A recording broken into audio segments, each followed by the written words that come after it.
Good morning students. ME 203 engineering material and manufacturing process जो हम subject पढ़ रहे हैं, इसमें आज हम 2.3 जो topic crystalline structure in metals के बारे में क्या करेंगे, स्टडी करेंगे। इसमें लास्ट टर्न पर हमने टाइप ऑफ सॉलिड्स के बारे में स्टडी किया था। आज हम डिफरेंट टॉपिक्स इसके अंदर कवर करेंगे। फर्स्ट ऑफ ऑल अपन लेते हैं स्पेस लैटिस। तो स्पेस लैटिस और इसको हम क्रिस्टल लैटिस भी बोल सकते हैं। तो ये क्या होता है, इसको हम क्लियर कर सकते हैं by the arrangement of atoms in a crystal can be described with repeated to a 3D net of straight lines called a space lattice. पहली बात तो जो स्पेस लैटिस होता है इसी को क्रिस्टल लैटिस कहते हैं। ये क्या है, the arrangement of the atoms in a crystal. किसी भी क्रिस्टल के अंदर ये एटम्स का क्या अरेंजमेंट है, can be described with respect to a 3D net of straight lines. अगर मान लीजिए किसी भी क्रिस्टल्स के अंदर हम एटम का अरेंजमेंट देखें तो हम देखेंगे उसमें डिफरेंट 3D नेट अरेंजमेंट बने हुए हैं। अगर हम जैसे बात करें सिंपल क्यूब की बात करें तो एक 3D के अंदर उसके अंदर डिफरेंट क्या होंगी, लाइंस होंगी। ऐसे बहुत सारे क्यूब्स वगैरह बने हुए हैं। एक क्यूब के ऊपर दूसरा क्यूब, उसके साइड में क्यूब, उसके नीचे क्यूब, उसके लेफ्ट साइड में क्यूब। तो एक क्यूब के ऊपर काफ़ी सारे क्यूब्स वगैरह बने हुए हैं। तो हम इसको इस तरह से बोल सकते हैं कि, और हर क्यूब्स पे क्या है कि हर पॉइंट्स के ऊपर कॉर्नर्स पे क्या है, एटम्स है। तो हम इसको इस तरह से डिस्क्राइब कर सकते हैं कि the arrangement of the atoms in a crystal can be described. तो किसी भी क्रिस्टल के अंदर जो एटम्स का अरेंजमेंट है उसको किस तरह से डिस्क्राइब कर सकते हैं, with repeat to a 3D net of straight lines. और 3D net of straight lines का क्या मतलब है कि हम एक क्यूब बना दें स्ट्रेट लाइन से। अगर हम स्ट्रेट लाइन से एक 3D के अंदर कोई अगर अरेंजमेंट बनाते हैं तो क्या बनता है, वो एक क्यूब बनता है। और ऐसे क्यूब को हम क्या करते हैं, रिपीट करते जाएँ, 3D के अंदर रिपीट करते जाएँ, तो हमारे पास क्या हो जाएगा, तो जो अरेंजमेंट ऑफ द एटम्स जो होगा वो क्या कहलाएगा, स्पेस लैटिस कहलाएगा। तो जस्ट सिंपल स्पेस लैटिस और क्रिस्टल लैटिस को हम सिंपली क्लियर कर सकते हैं कि the arrangement of the atoms in a crystal can be described with repeat to a 3D net of straight line called a space lattice. तो जैसे कि डायग्राम में हमने क्या बनाया गया था कि एक क्यूब बनाया है, उसके सभी कॉर्नर्स पे क्या है, पार्टिकल्स है। उसके ऊपर दूसरा क्यूब बनाया है, फिर उसके राइट साइड में क्यूब बनाया है, उसके बॉटम पे क्यूब बनाया है, फिर उसके राइट साइड में क्यूब है, फिर उसके टॉप पे क्यूब है। तो एक तरह से क्या है, क्यूब का एक अरेंजमेंट है। और ये क्या है, एक 3D डायग्राम है। 3D डायग्राम के अंदर क्या किया है, स्ट्रेट लाइंस का हमने एक अरेंजमेंट तैयार किया गया है ऑफ द एटम्स के थ्रू। तो इसको अपन क्या बोलते हैं, स्पेस लैटिस बोलते हैं। तो अब हम इसको और इस तरह से बता सकते हैं कि यह जब किसी भी क्रिस्टल को इक्वल वॉल्यूम के हाइपोथेटिकल क्यूब में डिवाइड कर देते हैं तो उस स्ट्रक्चर को हम स्पेस लैटिस बोलते हैं। तो जैसे पूरा की पूरा क्या है, क्रिस्टल मान लीजिए। अब हम क्या चाहते हैं, इसके अंदर इक्वल वॉल्यूम के ही हाइपोथेटिकल क्यूब्स बना दें। खूब सारे क्यूब्स बना दिए हमने, हाइपोथेटिकल क्यूब्स बना दिए, और इन सभी का वॉल्यूम क्या है, इक्वल है। तो हमने क्या किया, क्रिस्टल के अंदर काफ़ी सारे क्यूब्स बना दिए और इन सभी क्यूब्स का क्या है, वॉल्यूम क्या है, सेम है। तो इक्वल वॉल्यूम के हमने क्या बना दिए, हाइपोथेटिकल क्यूब्स बना दिए। और इस पूरे क्रिस्टल को हमने क्या कर दिया है, इक्वल वॉल्यूम के हाइपोथेटिकल क्यूब्स के अंदर क्या कर दिया, डिवाइड कर दिया है। तो इस पूरे स्ट्रक्चर को हम क्या बोलेंगे, स्पेस लैटिस बोलेंगे, या फिर हम इसको क्रिस्टल लैटिस भी बोल सकते हैं। तो अब देखें, अगर अपन स्पेस लैटिस है तो इसके सभी कॉर्नर्स पर जो ये जितने भी क्यूब्स बने हैं उनके सभी कॉर्नर्स पर क्या पार्टिकल्स हैं। पार्टिकल्स हैं वो एटम भी हो सकते हैं, मॉलिक्यूल्स भी हो सकते हैं। तो इसमें हमने एक अनदर टर्म डिफाइन किया, पॉइंट। पॉइंट क्या है, where the two line of space lattice intersects. ये जितने भी लाइंस का जितना भी नेटवर्क तैयार है इस क्रिस्टल लैटिस के अंदर, तो किन्हीं भी टू लाइंस जहाँ पर भी इंटरसेक्ट कर रही हैं उसको अपन क्या बोल रहे हैं, पॉइंट बोल रहे हैं। और वाट एवर प्रेजेंट एट पॉइंट, और पॉइंट के ऊपर कुछ भी हो सकता है, एटम भी हो सकता है, मॉलिक्यूल भी हो सकता है, आयन भी हो सकता है। और जो भी इस पॉइंट्स के ऊपर जो प्रेजेंट होगा उसको हम क्या बोलेंगे, बेसिस बोलेंगे। तो एक तो क्या हो गया, स्पेस लैटिस हो गया, जिसमें कि जितनी भी स्ट्रेट लाइंस जो है उसका नेट है इन 3D के अंदर, ठीक है। तो और ये जितने भी टू लाइंस जहाँ पर इंटरसेक्ट कर रही है उसको अपन क्या पॉइंट बोल रहे हैं। और उस पॉइंट के ऊपर जो है कुछ भी प्रेजेंट हो सकता है, कोई पार्टिकल प्रेजेंट हो सकता है, चाहे एटम हो, मॉलिक्यूल हो, या फिर आयंस हो, उसको हम क्या बोलेंगे, बेसिस बोलेंगे। तो एक तो क्लियर हो गया स्पेस लैटिस, और एक क्लियर हो गया पॉइंट, और कैसे बेसिस। तो एक तो हो गया लैटिस, स्पेस लैटिस और crystal lattice, and another is the basis. तो क्रिस्टल लैटिस एक तरह से जो है स्पेस लैटिस की अपन बात करें, दो चीज़ों से मिलकर बना हुआ है। एक तो लैटिस, सिंपल लेटिस एंड एक बेसिस।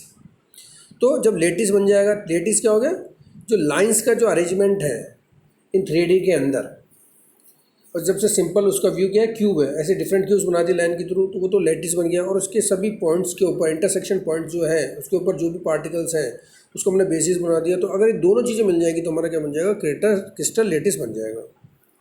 तो इसके बाद में बेसिक यूनिट ऑफ क्रिस्टल, तो किसी भी क्रिस्टल का जो भी हमने अरेंजमेंट देगा, इसमें बेसिक यूनिट क्या है, क्यूब है। तो जो बेसिक यूनिट ऑफ क्रिस्टल है, इसको फंडामेंटल यूनिट ऑफ क्रिस्टल भी बोल सकते हैं, दैट इज उसको अपन क्या बोलते हैं, यूनिट सेल बोलते हैं।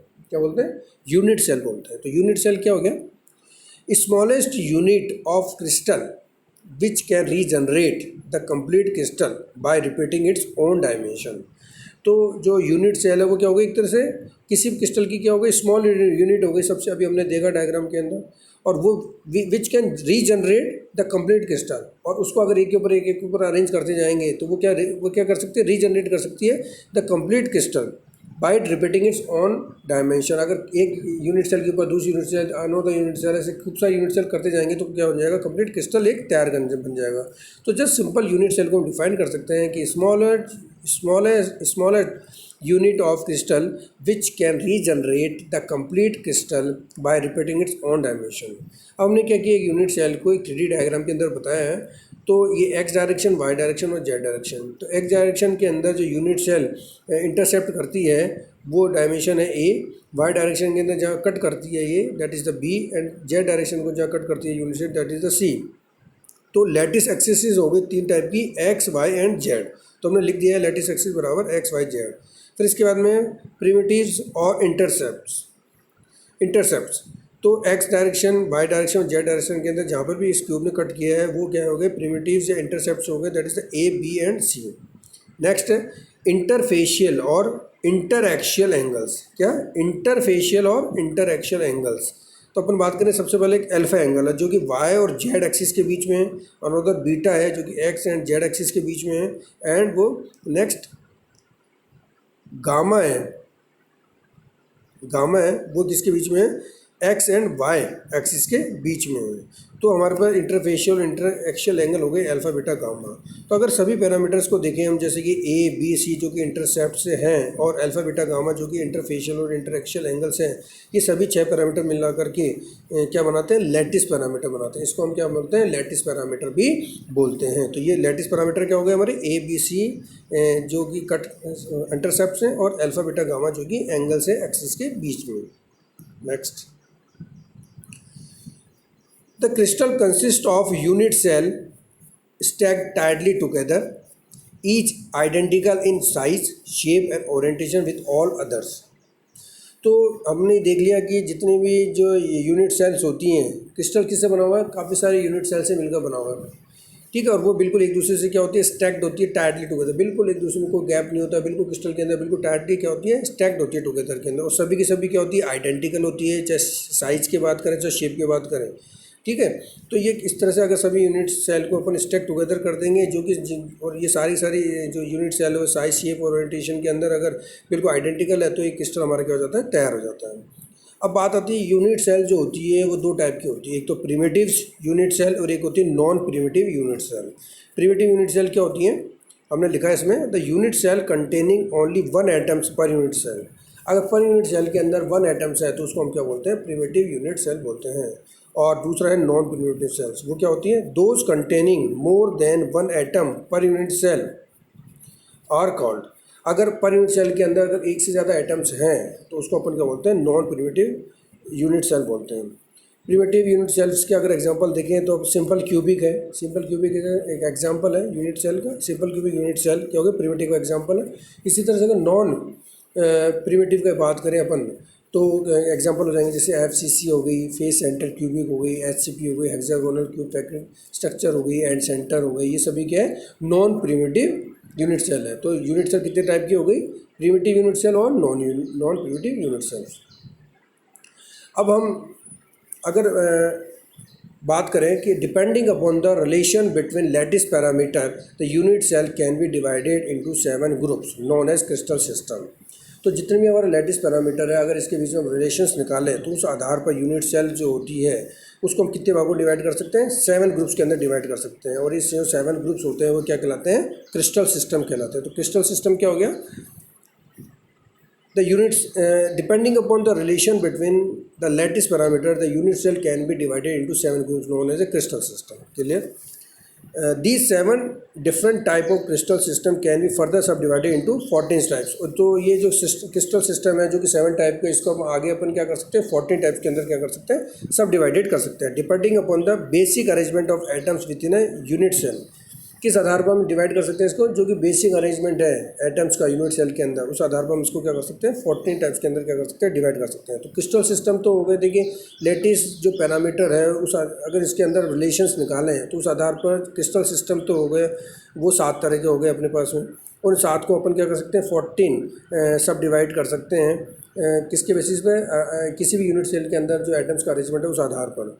तो पहले हम ये देखें कि कितने बेसिक अरेंजमेंट हो सकते हैं एक यूनिट सेल के अंदर। तो किसी भी एक यूनिट सेल के अंदर कितने बेसिक अरेंजमेंट हो सकते हैं एटम का, उस आधार पर 4 टाइप के हैं, उसको वन बाय वन समझते हैं। सबसे पहला है सिंपल अरेंजमेंट। सिंपल अरेंजमेंट, तो सबसे पहला है simple arrangement with lattice point only at the cell corners. तो किसी भी यूनिट सेल के कॉर्नर्स के ऊपर अगर हमारे क्या है, लैटिस पॉइंट है,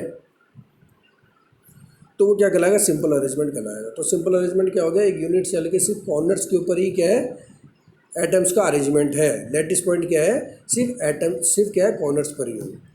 सेकंड है body centre arrangement. Body centre arrangement क्या है, जिसको BC भी बोलते हैं, body centre arrangement with lattice point at the centre of volume of the unit cell. Means corners पे तो पॉइंट्स हैं ही हमारे, कॉर्नर्स पे तो एटम्स हैं ही, बट इस यूनिट सेल के सेंटर पे भी क्या है, एक एटम्स मौजूद है। तो इसलिए हमने लिखा है कि body centre arrangement with lattice point at the centre of volume of the unit cell. तो हमारे कॉर्नर्स पे भी लैटिस पॉइंट है और हमारे जो यूनिट सेल है उसके सेंटर पे भी क्या है, लैटिस पॉइंट है। थर्ड है face centre arrangement, FC arrangement. तो ये क्या है, face centre arrangement with lattice point centre on all faces of the crystal. तो इसमें हमारे क्या है कि कॉर्नर्स पर तो लैटिस पॉइंट है ही, और जो यूनिट सेल की जो जितनी फेसेस हैं, 6 फेसेस है, उस पर भी, उसके सेंटर पे भी क्या है, लैटिस पॉइंट है। तो face centre arrangement with lattice point centre on all faces of the crystal. फिर इसके बाद फोर्थ है एंड सेंटर अरेंजमेंट। तो एंड सेंटर अरेंजमेंट में क्या है, and centre arrangement with lattice point centre on the opposite faces और end of the crystal. तो जो एंड सेंटर है, एंड सेंटर अरेंजमेंट, उसमें क्या है कि कॉर्नर्स पर तो लैटिस पॉइंट है ही, इसके अलावा किसी भी 2 अपोजिट फेसेस के सेंटर पे भी क्या है, लैटिस पॉइंट है। तो centre on the opposite faces end of the crystal. Clear? तो इस आधार पर अगर हम देखें कि किसी यूनिट सेल के अंदर 4 तरह के हमारे बेसिक अरेंजमेंट हो गए हैं एटम्स का, उस आधार पर हम देखें तो एक तो सिंपल क्यूबिक, जिसमें कि सभी कॉर्नर्स के ऊपर लैटिस पॉइंट है। इसके बाद में BC अरेंजमेंट है, जिसमें कि क्या है, कॉर्नर्स पर तो लैटिस पॉइंट है ही, इसके अलावा सेंटर में भी क्या है, जो यूनिट सेल का जो वॉल्यूम है उसके सेंटर में भी क्या है, लैटिस पॉइंट है। थर्ड अगर हम बात करें FC अरेंजमेंट की बात करें तो इसकी कॉर्नर्स पे तो क्या है, लैटिस पॉइंट है ही, इसके अलावा कि सभी फेसेस के सेंटर पे भी क्या है, लैटिस पॉइंट है। और लास्ट है एंड सेंटर, जिसमें सभी कॉर्नर्स पर तो लैटिस पॉइंट है ही, इसके अलावा किसी भी 2 फेसेस पे अपोजिट साइड पे क्या है, लैटिस पॉइंट है। तो ये 4 अरेंजमेंट हो गए। तो एक तरह से अगर लैटिस पॉइंट जो है, लैटिस पैरामीटर कहते हैं अल्फ़ा बीटा गामा और ABC। तो इस आधार पर हमने क्या किया है, किसी यूनिट सेल को हमने क्या किया है, क्रिस्टल को हमने क्या किया है, 7 भागों में डिवाइड किया है, जिससे कि हम क्रिस्टल सिस्टम कह रहे हैं। और इस 7 को हमने क्या किया है, एटॉमिक अरेंजमेंट के आधार पर और फर्दर सब डिवाइडेड किया है। तो टोटल हमारे पास में क्या हो गई है, 14 हमारे पास में क्या हो गई है, स्पेस लैटिस आ गया है। तो इसी चीज़ को हमने क्या किया, एक ग्राफिकल हमने एक चार्ट बनाया गया है, तो उसको हम समझते हैं। तो क्लासिफिकेशन ऑफ स्पेस लैटिस, तो आप लोग क्लासिफिकेशन स्पेस लैटिस को हम अब क्या करेंगे, इसको हम समझेंगे। तो क्लासिफिकेशन ऑफ स्पेस लैटिस का अगर हम चार्ट अगर बनाते हैं तो हम इसके अंदर काफ़ी सारे पॉइंट शो कर सकते हैं कि क्रिस्टल सिस्टम कितने टाइप के हैं, उसके अंदर एक्सियल लेंथ और एंगल्स कितने किस हिसाब से अरेंजमेंट है, और स्पेस लैटिस क्या है, किस हिसाब से अरेंज है। तो हमने देखिए एक बनाया, चार्ट बनाया क्लासिफिकेशन ऑफ स्पेस लैटिस का। इसमें सबसे पहले सीरियल नंबर लिख दिया हमने, फिर देन लिखा क्रिस्टल सिस्टम। तो हमने काफ़ी तरह की क्या लिखे हैं, क्रिस्टल सिस्टम लिखे हैं, जिसमें कि देखिए एक तो cubic, then tetragonal, next orthorhombic, rhombohedral, hexagonal, monoclinic, triclinic. तो सबसे पहले तो हमने क्रिस्टल सिस्टम लिख दिए। तो सबसे पहले हम क्या लेते हैं, क्यूबिक। सबसे पहले हम क्या लेते हैं, क्यूबिक लेते हैं। तो क्यूबिक की अगर हम बात करें तो इसकी एक्सियल लेंथ और एंगल्स की अगर बात करें तो इसमें ए बराबर बी बराबर सी है। तो इसके अंदर क्या है कि जो इंटरसेप्ट लेंथ होगी वो सबकी बराबर होगी, और अल्फा बीटा गामा बराबर क्या होगा, 90 डिग्री एंगल होगा। तो ये तो क्या हो गए इसके पैरामीटर्स हो गए।